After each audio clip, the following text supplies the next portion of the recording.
Hello, welcome to this short video focusing on dramatic devices used in an inspector calls.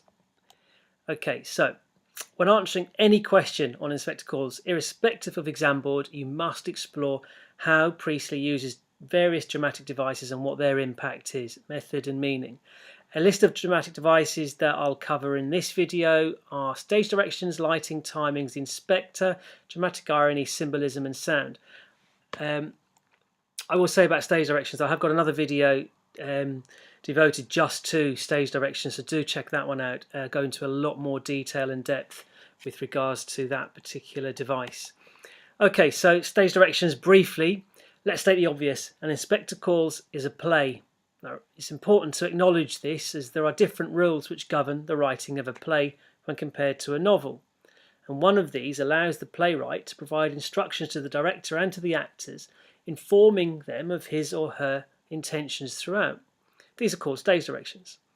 All plays will contain some degree of these directions, but in this play, Priestley has really not held back.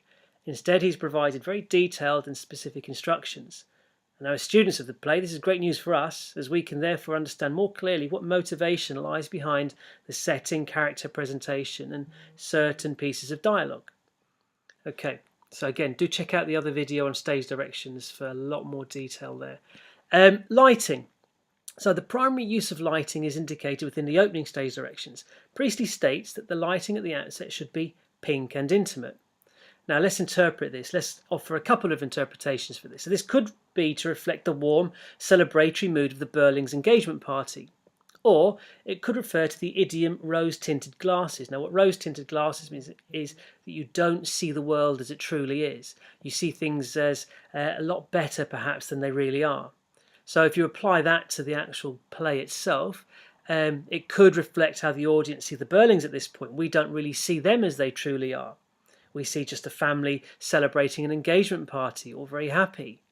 It could also reflect how Sheila currently sees the world. She's cocooned or protected in a little bubble from how her family has accrued its wealth and the conditions of the workers at her father's factory. Obviously, the journey that she goes on strips away this kind of rose-tinted view that she has.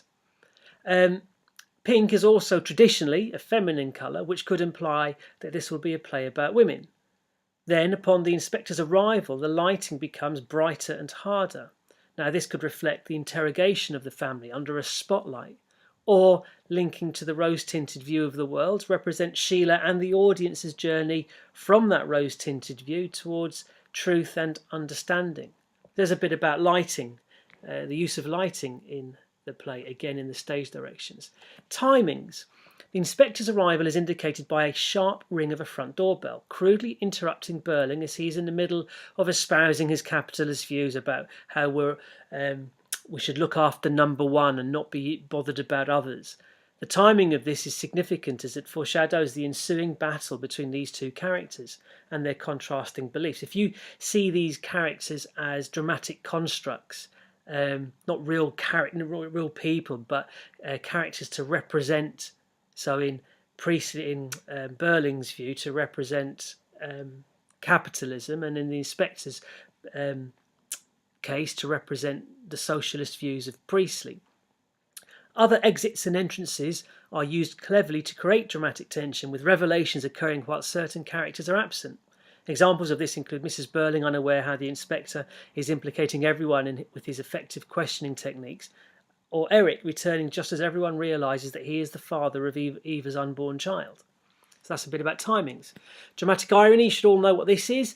This is where the audience are aware of things that the characters are not. So writing the play in 1945 while setting it 33 years earlier in 1912 allows Priestley to effectively use dramatic irony to present Burling in particular and his attitudes as selfish, foolhardy and outdated. Obvious examples include the declaration from Burling that the Titanic on its maiden voyage is unsinkable, absolutely unsinkable, and all these silly little war stories in relation to the Germans. Clever use of entries and exits also allows for the effective use of dramatic irony, most notably in the case of Mrs. Burling, as she's the last to realise that Eric is the father of Eva's unborn child. The inspector himself is a dramatic device that Priestley uses to promote his own socialist ideas. He is Priestley's mouthpiece on stage, and a good example. You know, his final speech about the millions and millions and millions of people like Eva Smith and John Smith feels as much directed at the audience as it does at the characters. And finally, symbolism. Throughout the play, Burling is representative of capitalism, whilst the inspector represents the socialist views of Priestley.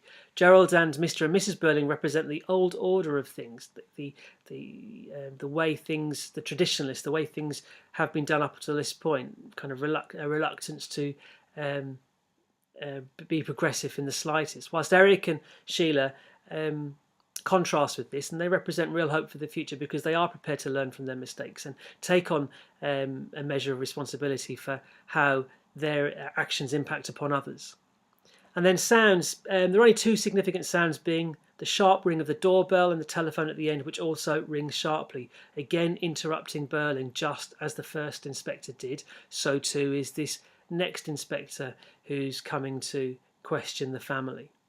Okay, so there's an overview of some of the dramatic devices that Priestley uses. Familiarise yourself with those, and do be prepared to incorporate them into any detailed, in-depth answer on this question, regardless of the exam board that you're following. Okay, hope that you found that useful. See you again soon. Okay, bye now.